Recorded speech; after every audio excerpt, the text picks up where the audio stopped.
Buenos días. En este seminario nos tocó el tema de los quimiorreceptores y su papel en el ejercicio.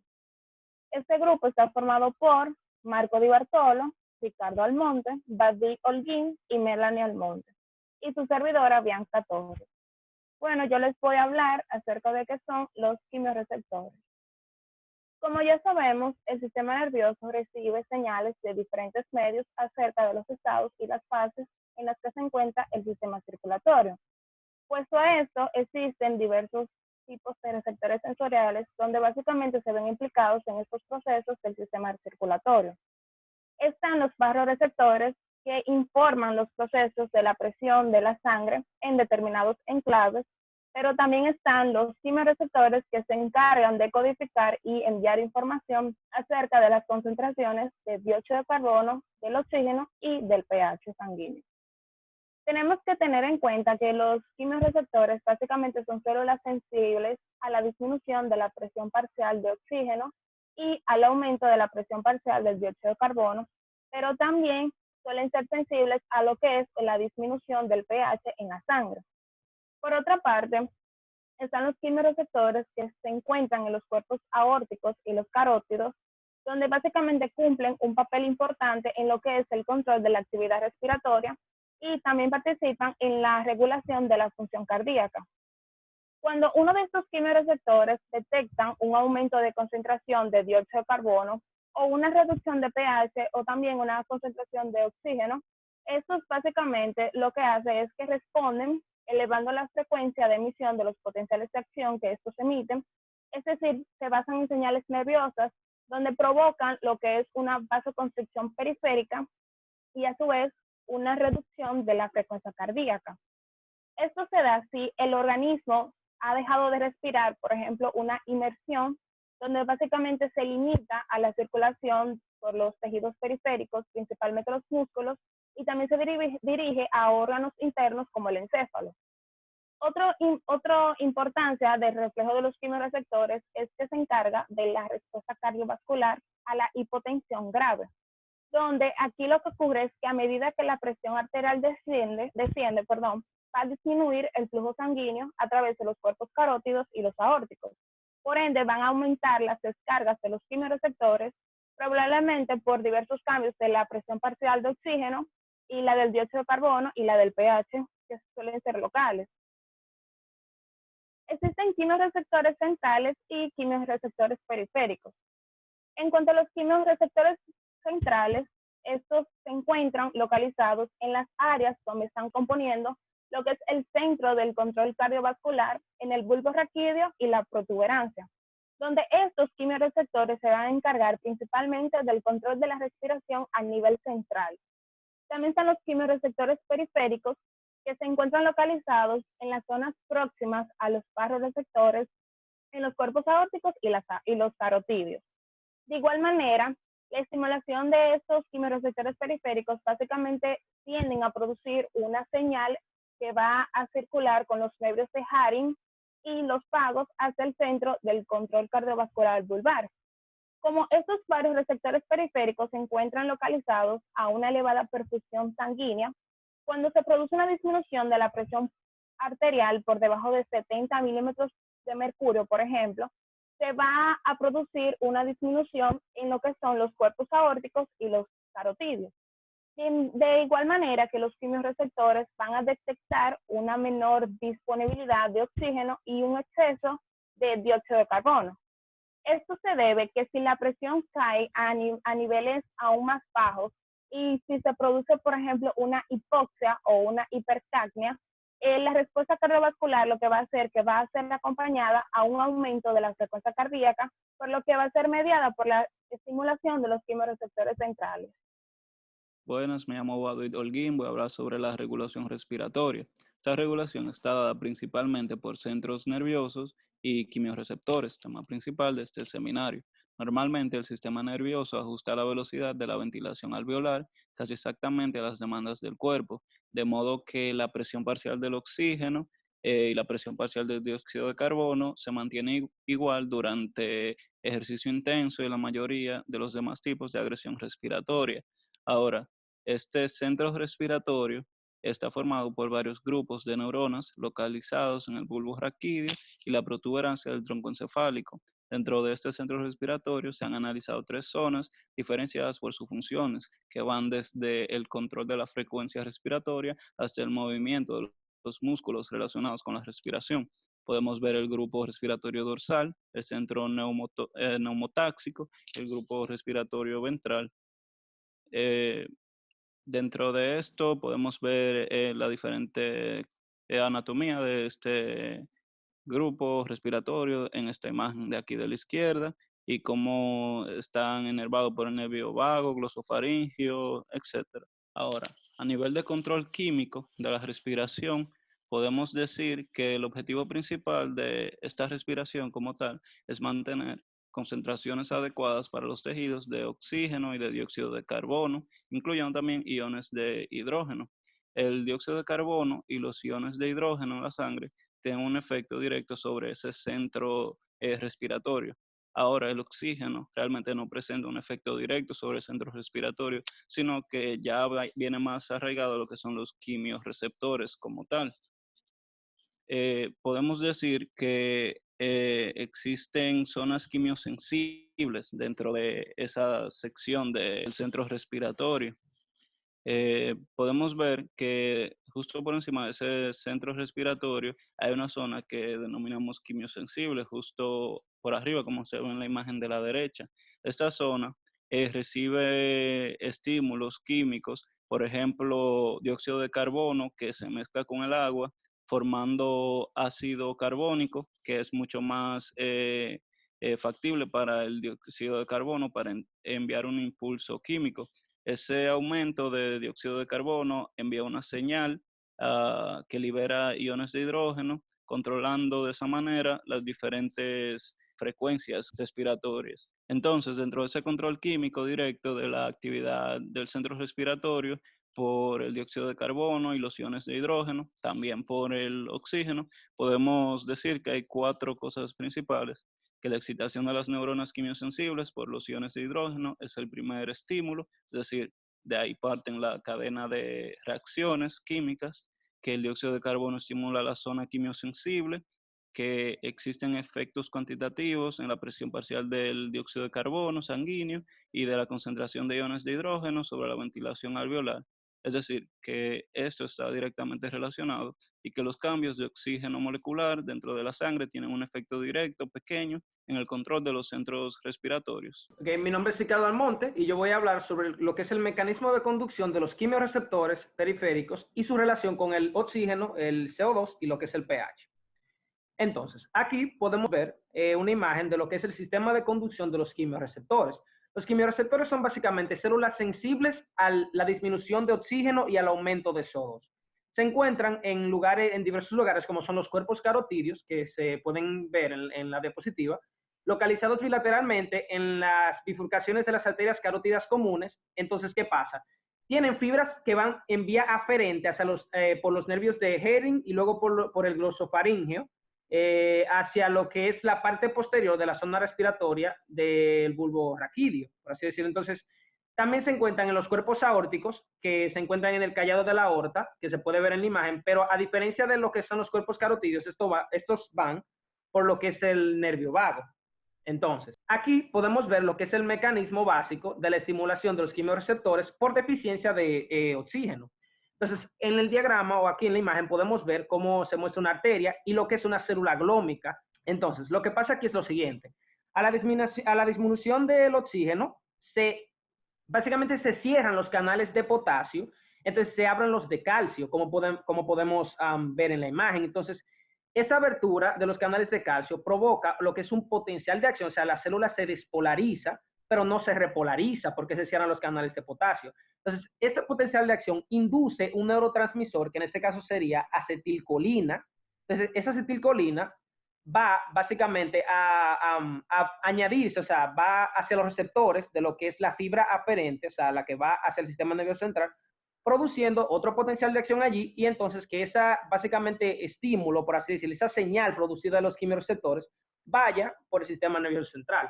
Entonces, eso es lo que podemos ver ahí. Aquí podemos ver otro gráfico que muestra lo que es la relación entre la ventilación, el oxígeno y el CO2. podemos notar aquí que cuando básicamente el oxígeno va disminuyendo, como podemos ver en la gráfica, el eje X, la ventilación sube para compensar la falta de oxígeno. Pero podemos ver también a su vez que cuando el oxígeno baja, la presión de CO2 sube porque no hay oxígeno, básicamente, es suficiente. Entonces, básicamente tiene relación con lo que es los quimiorreceptores, porque al subir el CO2, los quimiorreceptores se activan y dicen, ok, tenemos que básicamente forzar lo que es la ventilación, o entonces la ventilación sube para poder eliminar el CO2.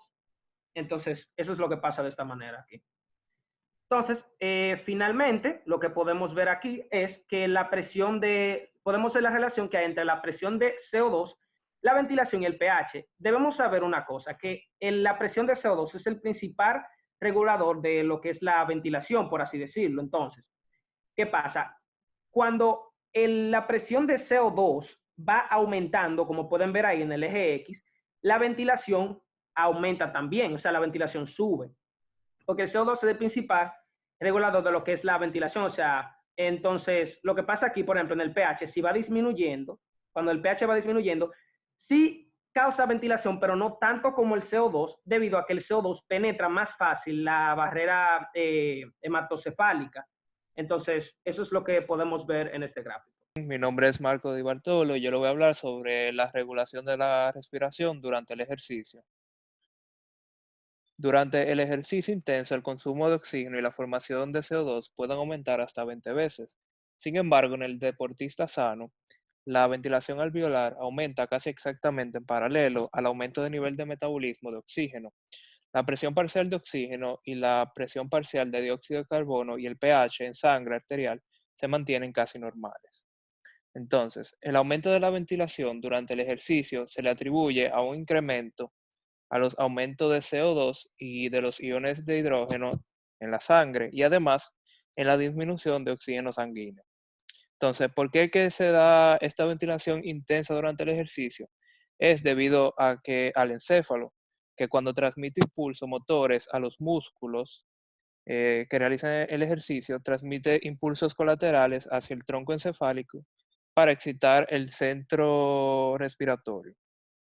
Esta acción es análoga a la estimulación del centro vasomotor del tronco encefálico durante el ejercicio, que produce un aumento simultáneo en la presión arterial. Entonces, ¿qué sucede? Que cuando una persona comienza a hacer un ejercicio, una gran parte del aumento de la ventilación comienza cuando se inicia el mismo ejercicio y antes de que las sustancias químicas de la sangre se modifiquen. Los factores químicos tienen una función en el ajuste final de la respiración que es necesario para mantener las concentraciones normales de oxígeno y del dióxido de carbono. Cuando una persona realiza un ejercicio, las señales nerviosas directas estimulan el centro respiratorio para aportar el oxígeno adicional necesario para realizar el ejercicio y para, valga la redundancia, eliminar el dióxido de carbono adicional. Como vemos en esta imagen, la curva inferior muestra las modificaciones de la ventilación alveolar durante un periodo de ejercicio de 1 minuto y la curva superior ilustra las modificaciones de presión parcial de dióxido de carbono arterial. Al inicio del ejercicio, la ventilación alveolar aumenta casi instantáneamente sin un aumento inicial de la presión parcial de carbono arterial. Este aumento de la ventilación es tan grande que al principio produce una disminución de la presión parcial de dióxido de carbono por debajo de lo normal.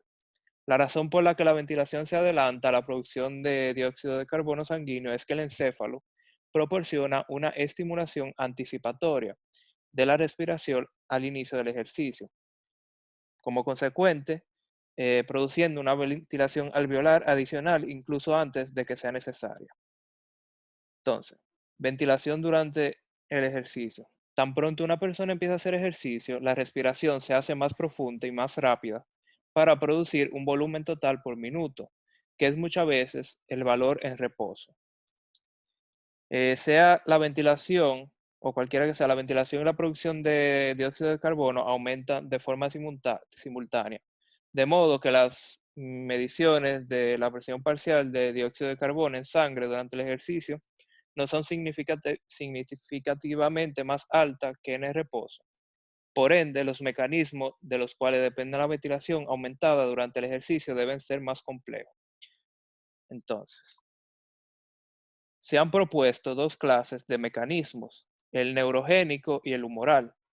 Para explicar la ventilación aumentada que ocurre durante el ejercicio, los mecanismos neurogénicos posibles comprenden la actividad nerviosa sensorial proveniente de las extremidades que están haciendo ejercicio, quizás que estimulen los músculos respiratorios, sea por medio de reflejos espinales o simplemente mediante los centros respiratorios del tallo encefálico. Aferencias provenientes de la corteza cerebral tal vez estimulen los centros del tallo encefálico para modificar la ventilación. Entonces, la ventilación rápida y profunda continúa después de que ha cesado el ejercicio, lo que sugiere que factores humorales, es decir, químicos en la sangre, también pueden estimular la ventilación durante el mismo ejercicio, dado que la presión parcial de dióxido de carbono y de oxígeno y el pH de las muestras de sangre de sujetos están haciendo ejercicios, se encuentran dentro del rango en reposo. Estas teorías humorales proponen que, número 1, que la presión parcial de dióxido de carbono y el pH en la región de los quimiorreceptores pueden ser diferentes de estos valores, es decir, torrente abajo. Y número 2, que las variaciones cíclicas en estos valores que no pueden detectarse mediante muestras de sangre quizás estimulen los quimiorreceptores. Por último, la evidencia sugiere que mecanismos tanto neurogénicos como humorales están involucrados en la hiperpnea o el volumen total por minuto aumentado, propios del ejercicio. Entonces, el volumen por minuto total está aumentado en presencia tanto de hipopnea como hiperventilación, pero en presencia de hiperventilación también hay un decremento de la presión parcial de dióxido de carbono en sangre arterial.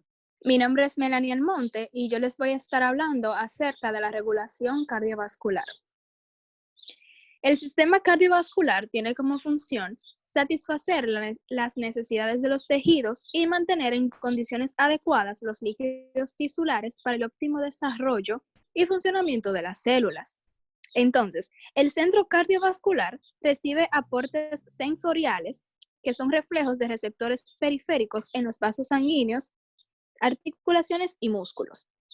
Quimiorreceptores dentro del músculo y su vasculatura monitorean ese estado físico y químico. Los impulsos aferentes de esos receptores, que son los aferentes del grupo 3 y 4 de fibras delgadas de conducción lenta de los corpúsculos de Pacini, y receptores de terminación nerviosa no encapsulados, proveen esa retroalimentación rápida. Este comando modifica ya sea el flujo de salida simpático o el flujo de salida parasimpático para brindar esas respuestas cardiovasculares y respiratorias que sean de manera apropiada a diversas intensidades de actividades físicas. Entonces, la activación de esos aferentes químicamente sensibles dentro del intersticio del músculo ayuda a regular la activación neuronal simpática del músculo durante el ejercicio submáximo. La regulación del sistema cardiovascular se realiza básicamente sobre el músculo liso vascular y más concretamente sobre el músculo liso de las arterias, ya que esos constituyen el punto máximo de resistencia. Bien, entonces los mecanismos de control de los quimiorreceptores son esos mecanismos nerviosos, ya que están mediados por el sistema nervioso central autónomo. Estos quimiorreceptores se encuentran situados en los cuerpos carotídeos y aórticos.